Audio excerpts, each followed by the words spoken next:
Welcome to Sports CTO Talks. In this series, we would be connecting with industry leaders and technology experts from the sports industry, where we will simplify sports for all of you. I am Ami, your guide on this journey through the minds of amazing tech leaders who are shaping the future of sports. We will dive deep into discussions innovating the industry from AI to cloud, from cybersecurity to sustainability. If it is tech, we are talking about it. Today, we have with us Jesse Shanahan, previously a machine learning developer with a focus on humanitarian uses of AI and AI ethics. Jesse is the CTO of VOR Technologies, the industry leading source for personalized fitness and health automation. With an academic background in applied linguistics and astrophysics, Jesse has contributed to research in the fields of technology, ethics, and extragalactic astrophysics. And they hold a patent for cybersecurity applications of machine learning. In addition to their research, Jesse co-founded the American Astronomical Society's working group on accessibility and disability, and is an avid science communicator with publications featured in science magazines, Forbes, and Astronomy magazine. Outside of work, they have many hobbies, including a Twitch channel devoted to science education, and she has two dogs, Tennessee and Hubble.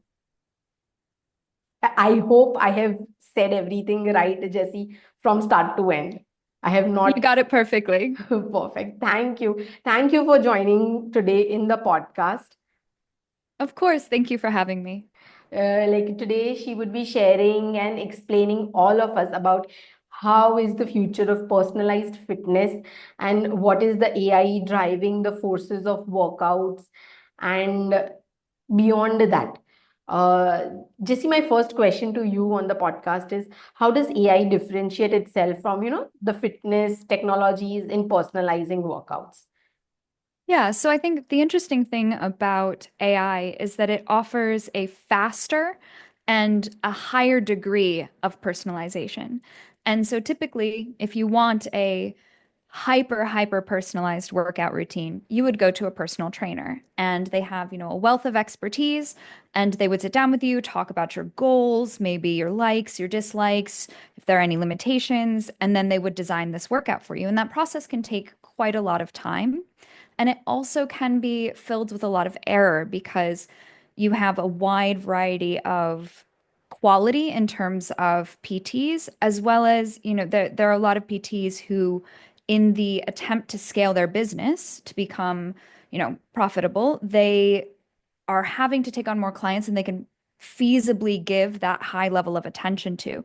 So either you pay exorbitant prices for a very top level PT who does have that time to really customize a routine, or you pay for a more affordable PT, but you don't really know what you're getting. So, where AI really differentiates itself is it can take a lot of the mental load off of kind of the human expert. It's able to keep track of all of these data points over years, how the person's goals are changing, how their performance is changing. Maybe there's an injury that has changed their training plan. Maybe they haven't been sleeping well, or they became pregnant. There's a whole host of things that can really change a person's training plan. And so rather than having one human desperately try to keep all of that information straight for all of their various clients, that mental load can be passed to automation. And so that's really where I think it differentiates itself. It's like how and what is the role of AI into hyper personalization? You were talking about personalization or customization. So, what is the role into the workouts and into the routine for the users?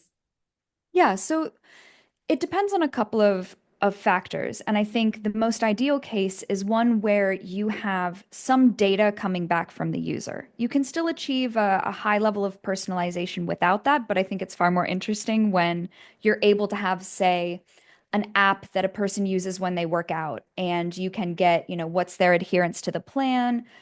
Maybe they're rating their workout or their exercises. They're giving you exertion information. That's the ideal. And in that case, this is where AI can do really, really powerful things.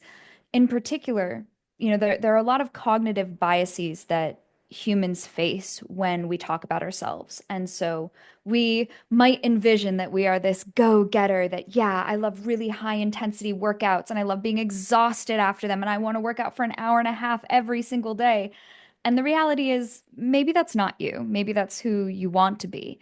And so by collecting adherence, enjoyment, exertion data, an AI can create a personalized routine that is for you, not who you think you are. Because if a trainer's asking you that, you're going to still present, who you want to be more so than who you are. And with that data collected, say from a member app or wearables, an AI is able to achieve a higher level of personalization because it's going to be data first rather than the subjective, human this is who I think I am, which often is not as successful, I would say, in personalizing a workout. Okay. So like when you were talking about personalizing the workouts, how can AI use real-time data to optimize the fitness plans? Yeah. So again, of course, it depends on what data you have available, but there really is no limit to the data points you can collect. So for example, some that our engine already takes into consideration are things like the floor plan at your gym. And so potentially if you're doing circuits or supersets, you don't want to be kind of running back and forth across the gym to different pieces of equipment. So it optimizes a workout to make sure that you're using kind of, in addition to a fun and enjoyable workout, it also is using the most efficient pathing through the gym. But some things that we're looking more real time to adapt to are uh, for gyms that have more smart machines, we can look at usage. So if there's a queue or maybe it's peak hours and one particular machine has quite a lot of people using it, we can adapt a workout so that there's an alternative exercise or alternative equipment that can be used. Similarly, we can adapt to biometric data that's collected, say, from a smartwatch, smart ring, whatever. Perhaps you didn't sleep well last night, or maybe there's higher stress levels today, or you have some signs that you might be getting sick. All of that can be taken into consideration to adapt your workout on the fly. Similarly, I think I'm not alone in this, that sometimes you're feeling great, you start your workout and you realize maybe you didn't fuel as well as you should have that day. Something's hitting you and you're I don't know, two exercises in and you feel completely wiped. So that's another touch point where we would be able to adapt and change either the intensity or modality of exercise in response to that real-time data. So like when you were talking about biometric, that makes sense. So like how does AI, help in the fitness go beyond just tracking steps or calories? Like general public, for that matter, focus on only those two things. So what is the role and how can general people take it one step ahead? Yeah, so I think, the CEO of VOR has this great saying that he always brings up, which is that, there are those three macros, your carbohydrates, your proteins, your fats, right? And the fourth macro is sleep. And more, especially in kind of a modern age, we're seeing a lot of sleep disorders, sleep disruption. And for us at VOR, kind of our eventual goal is to move not necessarily away from, but through, I would say, the fitness space and into more of the kind of medical adjacent space and to connect kind of that physio and preventative healthcare and really ground that in fitness because exercise really is medicine for a lot of preventable health conditions. And so one of the key things there for us is looking at rest and recovery. And these are things that I think, especially in the West, there's a tendency to have this go, go, go, you know, get up super early, exercise, then go all day and do even more. And people neglect sleep. And really, you can be doing more harm to yourself by having highly intensive workouts when you haven't been sleeping. So, one of the things that we're really looking at and encouraging people to use more of that kind of biometric data for is understanding sleep, stress, and recovery. Because these are really the things that, of course, it is very important to move. That's a given, right? We all should move more. But the long-term effects of poor sleep and high stress and poor recovery is injury and an increased risk of mortality. And so these are very, very serious things that we want to see more fitness tech addressing. And so that's really our hope for our own AI. Like from you are from technology background, so I just wanted to understand how important is data, and like y- you churning out the data and giving right information to the users and users using it in the right way. Like what is the process and what is the end goal? How can a user benefit from it? So at least for us, we have kind of two paths. One is that our automation engine outputs a workout that goes to a trainer first, and a trainer reviews it and edits it. And then what the member eventually sees is just information about that exercise, how many sets, reps, uh, how long of a rest to do, etc. Maybe some videos. We also have a direct to member path as well, where they get that program information, but it is more limited because obviously there's higher risk when you don't have a professional that's supervising you. In terms of data, one of the things that I really love about our approach is that I can still give you a really good workout program if you give me basically little to no information at all, Okay. just based on best practices. That said, it won't be very personalized. So the personalization, that's really where we need that data. And so if the more personalization you want, the more data we need. But if you're not comfortable sharing that data or you don't have some of that data available to you, we can still create a personalized workout. It just scales, with the level of data that we have available. But one of the things that I'm very cognizant of is, data rights around data ownership and understanding, data privacy and what users want to know and be confident about when it comes to their data. And so that's one of the things that we've been putting a lot of effort in. We've had, deals that we've rejected because companies have said that part of it is that they wanted to sell that data. And we really want to make sure that we are not just using our members' data to provide a better product for them, but we are also seeing ourselves as stewards of that data, and that our job is to ensure its security and its protection and also its availability to our users so that they really retain ownership of it, and we, like I said, are just stewards of it. So, like, what are the security steps? Not only and exclusively in war, in general also. Like, what are the security steps, or how can you protect the data, and how customers can feel safe? So, I mean, there are a wide variety of best practices out there. I would say one of the unfortunate trends that I've seen in the industry is people viewing compliance with whatever, national standards for whether they're, in the EU or in the US, whatever, uh, viewing compliance with those standards as the end goal instead of this is the bare minimum. And so a lot of times companies will ensure they're compliant with those standards, and that's kind of where it ends. And it's unfortunate because I really do think, one, that when you are a tech company, especially with a technology like AI, you have a much greater kind of ethical burden to really make sure that you are earning your users' trust and you aren't betraying it. And a big part of that is explainability. And so this is a piece that I've seen unfortunately go by the wayside with the rise of a lot of large language models like ChatGPT. Putting aside for a second the fact that they are misapplied to a whole host of different use cases that they probably shouldn't be.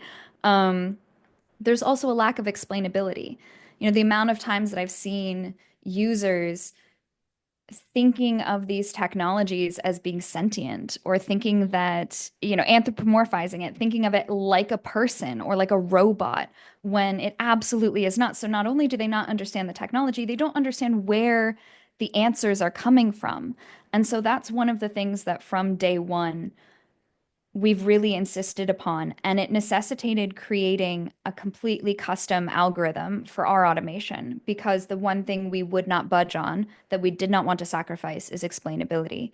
And so that means that whether you're a trainer or a member, if you want to know why was this particular exercise picked for me, I can tell you exactly, because I can trace within our algorithm precisely what factors contributed to that particular exercise being recommended to you.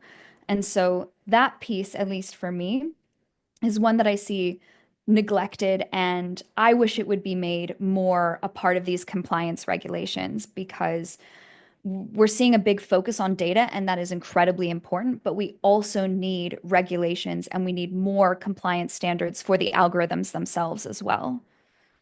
Absolutely. So, when you're talking about this, how do AI-driven platforms balance between automation and human coaching?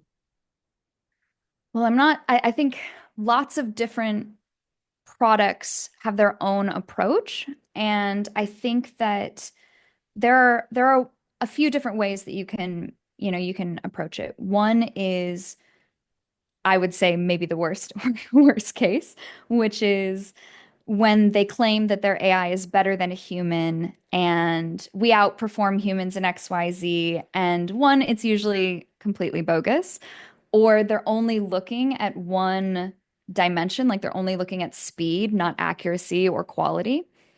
And so that's one approach. I strongly do not recommend that. Um, but at the other end of the spectrum, you have the human only, like all technology is bad or any automation is a problem. And that also, that's really going to slow you down. That's going to inhibit you.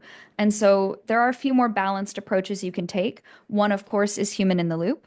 And so that's where any kind of critical decision making is being made by a human. You can have humans be integrated on in terms of quality assurance. And so this is a little bit more what we do, where for especially for people that are more high risk, and also for anyone that has kind of a more complex use case, I would say, we require that a trainer reviews their program. And that's because, one, a trainer is going to know better than any algorithm when you can break the rules, so to speak, when you can, go against best practices, when for a particular person, yes, technically, I don't know, single leg squats shouldn't be given to somebody who's torn their ACL, but I'm not a doctor, so apologies to anyone listening if this is just horrific. But maybe there's a very niche case where you could prescribe that particular exercise, and a human is going to be able to make that judgment call. And similarly, we ended up doing a survey of personal trainers and asking them, well, when would you see a personal trainer? Right? Because they already have the expertise. But my thought was, okay, if you already know a lot about exercise, when would you seek out what would a personal trainer offer you? Because that's really going to be the differentiator. And the answers were consistent and they were fascinating. So a big piece is companionship. It's the communication, it's the accountability, it's the feeling like there's someone in your corner rooting for you, or maybe scolding you a little bit if that's more your motivational style. And as well for very niche styles of training that somebody might not have experience in themselves. And injury recovery was another one that was brought up. So the way we see it is that there are things only a human can do. There are things that only a human should do. And that necessitates humans always being integrated into the process. But our goal is to empower and enable human experts to have a faster, easier, and better quality experience with their work by either, offloading mental load, having, the automation take care of mundane, repetitive details, or just simply being this kind of repository of all of the data that a trainer would otherwise have to hold in their head. Absolutely. So, how can AI handle real-time adjustments during the workouts? Is it happening and is it easy for the trainers to adapt, or how is it right now? So that would depend, of course, on if it's just one person kind of working out by themselves or if you have a trainer supervising somebody who's working out. So more of a one-on-one PT or a solo session. And so one way that AI can respond to real-time data is if we have somebody who is reporting pain or difficulty with a particular movement, we can recommend alternatives or we can adjust the rest of the workout. Similarly, as I said earlier, if there's higher levels of exertion or fatigue, the intensity of the rest of the workout can be adjusted. But of course, if the trainer is in the driver's seat, so to speak, then there's a lot more information that the trainer can provide. So they can either, they're going to get the vibe check. They can tell if somebody's just not feeling it or if maybe what they need, they're really, really stressed and what they need is something that's a little bit more calming or perhaps they're seeing evidence of some form changes that has them concerned about injuries. So we can make on the fly swaps to still give a really good workout, but tailor it more to what that person needs in the moment. Absolutely. So, according to you, what are the biggest challenges in making AI fitness solutions truly intuitive and user friendly? Oh, I like this question. So I would say one big ah yeah, It there's has two to parts be, there. yeah, it has to There's be two parts. many. Yeah. And I'll start with kind of the fear of the unknown. And so this I've seen a lot in industries that are a little more kinesthetic, so a little more like physical in nature. So I've worked a lot with emergency management, first responders, and it's kind of a similar obstacle where there's an inherent distrust of something that runs counter to their years of experience. And so that can really inhibit any kind of adoption of a new technology. Another potential obstacle or challenge is that even when you have an openness to using a new technology, if it's if it doesn't fit into their already existing workflow, people aren't going to use it. Then it's just a friction point. It's not something that's actually making their job easier. And then yeah, the third one, and I mean, there's we could be here all day with talking about the obstacles, but the third one that I really want to talk about, and this is one that I see growing, and it's for me the most serious one, is actually AI hype. And this is because there is on the one hand, yes, of course, I love technology. I love seeing people get excited about technology, but it has gone way too far where people are circumventing, I would say, a lot of ethical boundaries in the name of creating, the latest, greatest generative AI model, but also that people are using it for things that it wasn't designed for. And so you have a complete misunderstanding of what these models are meant to do. So you see people using these large language models like search engines when that is not what they were designed to do. In fact, a recent study came out showing on average, the top five or six LLMs are wrong 60% of the time. Okay. And you have people asking them for advice. You have people putting their code into them and asking them for feedback. And that's not what they were designed to do. And so what my fear is that this hype, one, causes companies to pursue AI just for the sake of AI. And look, I know it sounds really innovative and it's the future, but you're putting the solution before the problem. You're saying, I've decided how I'm going to solve the problem before I even know what my problem is. And that's never going to lead you to a successful outcome. Instead, find problems within your workplace and find the best fitting solution. AI is one tool in your toolbox. I know it sounds flashy. I know it gets you the investment, but you run the risk of completely destroying any trust your users, your devs, whomever you have, want to kind of force this AI on. You could completely destroy your trust with them by making them use a tool that one isn't designed for the task at hand, and two is making their job actually way harder. And so, GitHub released this tool Copilot for programmers, and claiming it would help so much with productivity and it would help, speed up development times. And another study came out recently, and I want to say was it 65 or 70? I don't remember the exact percent, but it was, in that range. Um, that's how much time it added Oh, okay.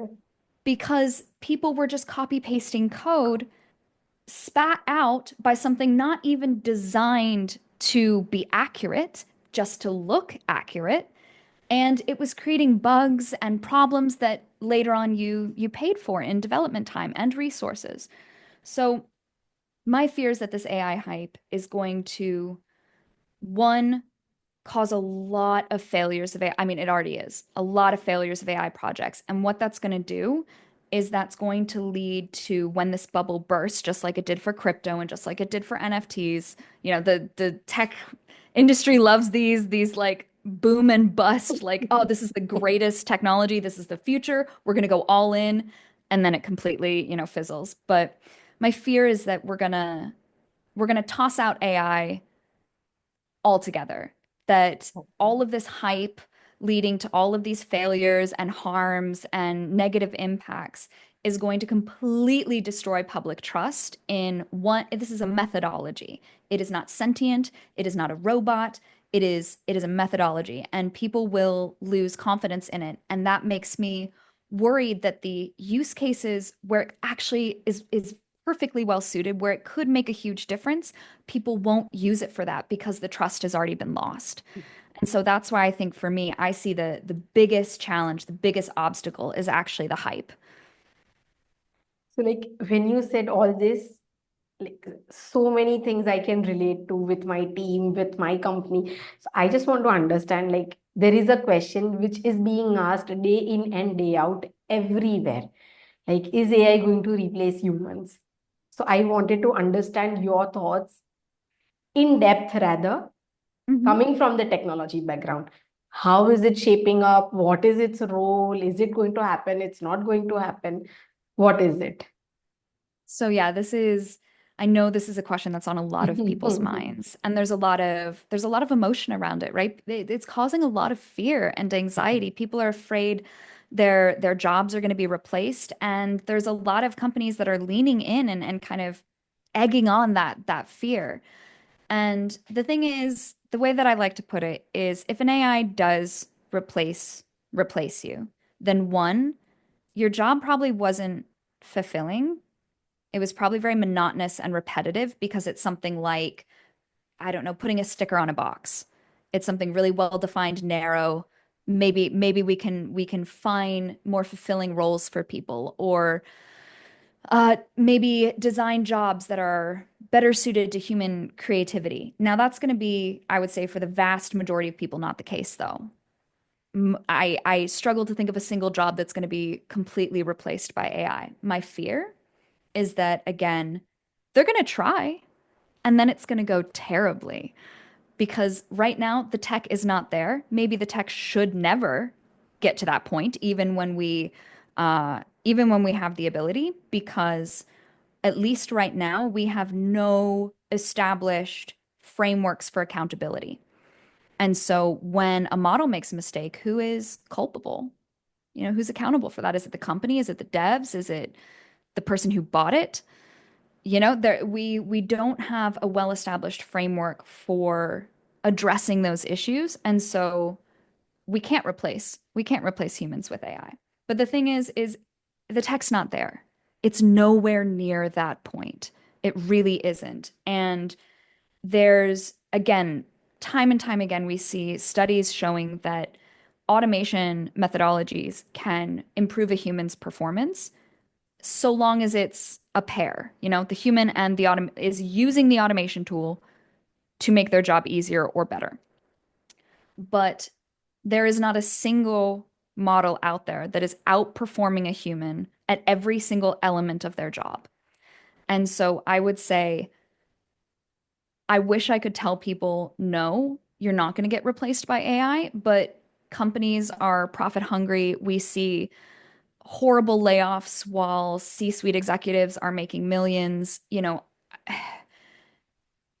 Are we there with the tech? Absolutely not. Will that stop people from trying to make money by firing, whomever and replacing them with prompt? Well, I hate that job title, prompt engineer. It's like complete bogus, but trying to replace them with automation or people who just create prompts for the automation. Yes, a company might try that in the name of profit, but that doesn't mean that whatever they replace you with can actually do your job and can do it well. So I wish I had a happier answer that no, don't No, worry, you're but we never going to want, get replaced like, with it's AI, always but good to hear the truth. yes, yeah. Absolutely.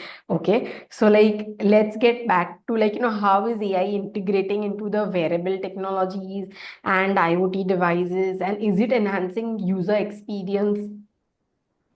So I think that it can. I would say one of the things that I'm sure lots of the listeners will relate to is that it feels like, especially in the last year or two, every single company out there has stuck AI into its product, whether or not the users actually want it. And in fact, sometimes the hours I have spent trying to figure out how to disable or turn off AI features that I'm like, no one asked for this. I do not want this. Please, can I just opt out?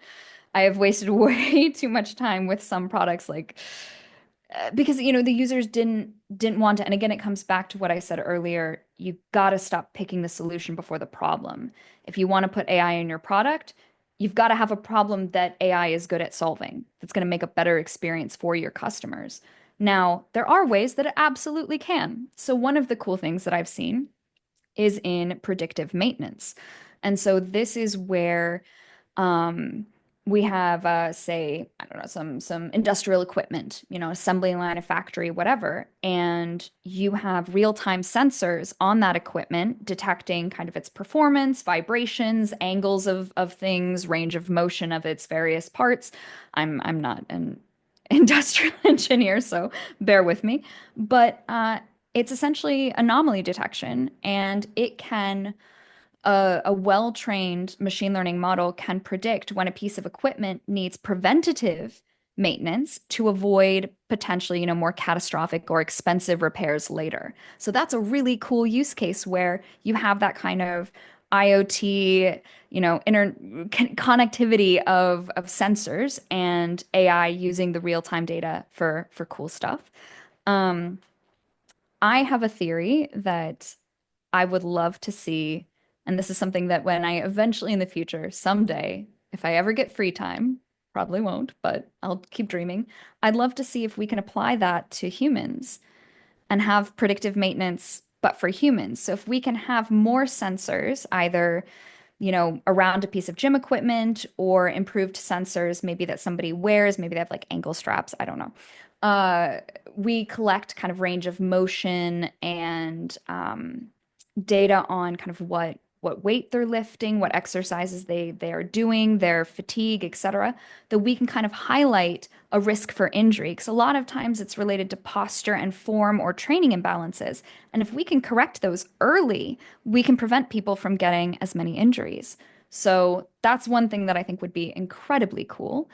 But with the tech that we have available to us now, there's still very similar things that we can do. So a lot of the wearable devices are taking a lot of that biometric data and doing something akin to that with anomaly detection and seeing when kind of I don't know, your heart rate is elevated, your body temperature is elevated, and you've been sleeping more. Maybe you're getting sick. Maybe it's time to rest. Maybe your sleep's been disrupted. You've been really high stress. Maybe it's not the time to have your high intensity interval training session. Maybe you need some meditation and some yoga instead to really kind of ground yourself.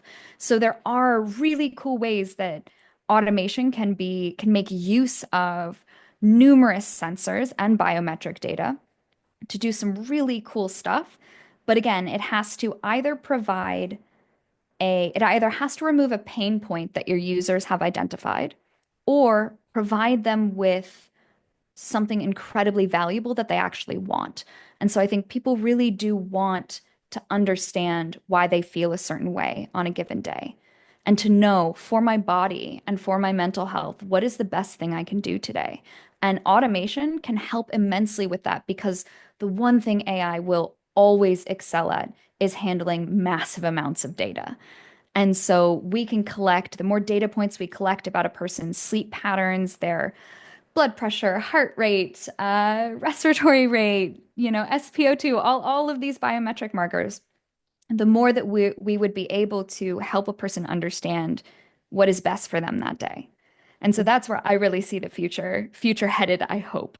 Okay. So like when you're talking about future, I really want to ask you a question.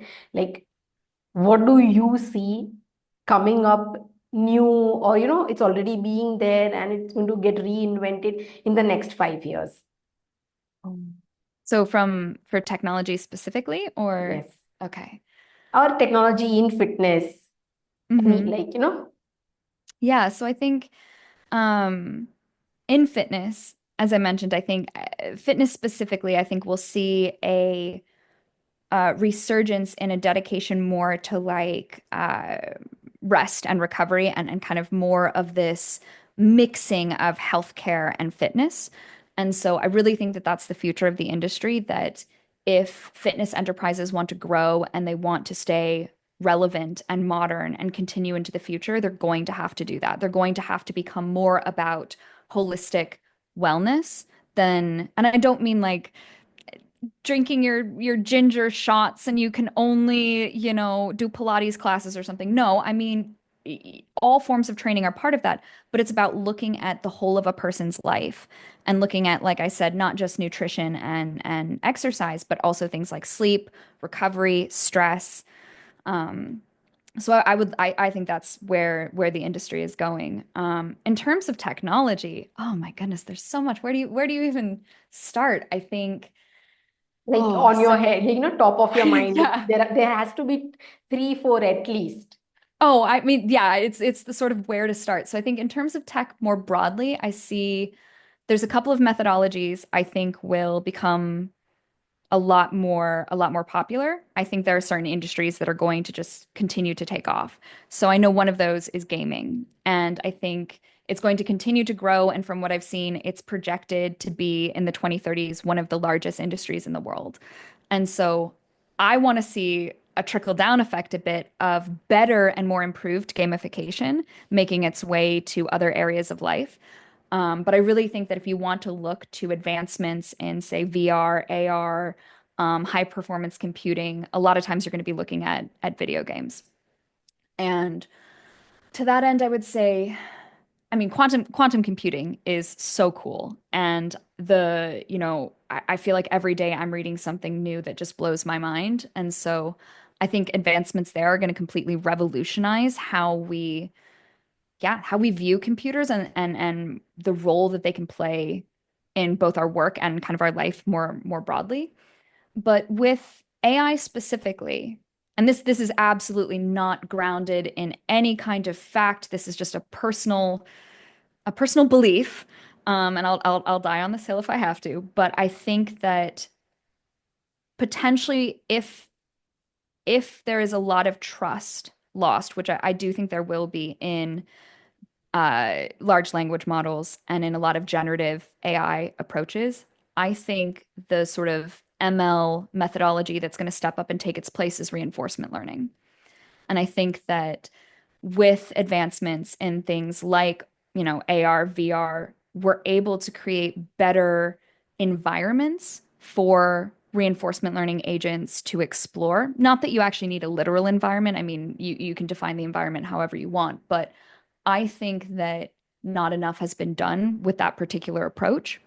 And I think that it it feels like it gets at the core of what people actually want. And so if you think about a generative model, right? It's generating something. I want text, I want music or sound, I want video, I want an image. It will generate that for you. It's generative, right? But the most interesting problems humans face are not the need to have some text that'll do something or have a video of something, right? It's to know how to go about doing something in the best way. And this is why I think reinforcement learning is the future, because what it outputs is not like a traditional machine learning model that'll give you a prediction or it'll tell you, a probability and it's not a generative model that will output, some kind of text, video, whatever. The result is that you will get the best strategy, the best approach. And I think that's amazing. And I really do think that more people, if they sit down and they really think about the biggest problems in their life, the things that cause them the most difficulty, they can't be solved by just creating an image or a video, right? I mean, I get why people use those models. Don't get me started on the ethics of it, but I get that. But really, the most thorny, tangled issues are ones of how to go about doing something in the best way.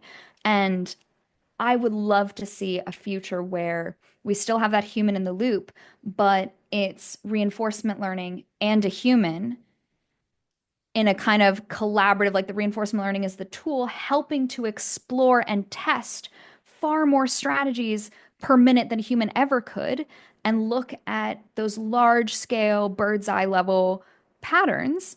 And then the human is able to make use of that, refine it, evaluate it, and yeah, and work so much more efficiently. So that's again very not based in any kind of study or scientific fact, but that is my personal hope and belief. So Absolutely. It was a really good note to end the podcast with that. So, we'll move on to the next segment. That's the rapid mhm, fire round. yes, I will ask you a few questions. You'll have to be quick in answering. okay. Okay. AI powered fitness coach or human personal trainer? Human personal trainer. I have a health condition, so I want a person to oversee that. So Okay. Smartwatch or smart fitness mirror? smartwatch. Okay. One fitness gadget you can't live without. Oh, that's okay. I'll be really fast, but that's a tough one because I've actually stopped using all of my fitness gadgets because collecting all of that data started to stress me out. And I wasn't listening to my body, I was just listening to the data. So I would say right now, I'm living without them all, but I do have a Garmin watch that when I'm doing a lot of running and hiking, I like my watch. So Interesting. Morning workouts or late night sessions? late night sessions, I'm a night owl. Mornings are not for me. Okay. Hit or yoga? Oh. Hit probably. Yeah, hit. Okay. Best song to get pumped up for a workout? Anything with a really heavy beat, I am shamefully in love with dubstep. So something that is very grindy and with a good bass line. Absolutely. One workout you secretly hate but still do it. Um, my pull-up training to do pull-ups. Yep. Okay. If you had to create an AI fitness avatar, what would you name it? Oh, I'm so bad at naming things. I'll tell you what I pushed for us to name our engine, which was warp engine, because then it's like kind of sci-fi. I don't like giving AI human names because I think it creates problems, but something nerdy and space-based I think would be really cool. Okay. If you could train with any athlete, past or present, a famous one, who would it be? Serena Williams. Absolutely. AI generated diet plans, yay or nay? Absolutely not. Okay. Hard. Perfect. 100% no. Perfect. You did a good job on the rapid fire. Now we'll Thank you. move, now we'll move on to the next segment. That you'll have to answer this question into 30 seconds. Like Okay. AI in the future of personalized fitness. So the AI in the future of personalized fitness will hopefully be able to enable trainers to take on more clients and account for a broader variety of goals and needs and injuries and disabilities. So my hope for it is that it will, in fact, broaden the market, lower the barriers to fitness, and yeah, increase the diversity of who is able to be part of the fitness market. Thank you, Jessie, for sharing your insights and joining us today on the podcast. Yeah, of course. Thank you so much for having me. So, everyone, let's stay connected. And for more understanding on sports and technology, please share this episode with your friends, families, or the people who love sports and technology. Until then, stay curious, stay inspired, and keep exploring.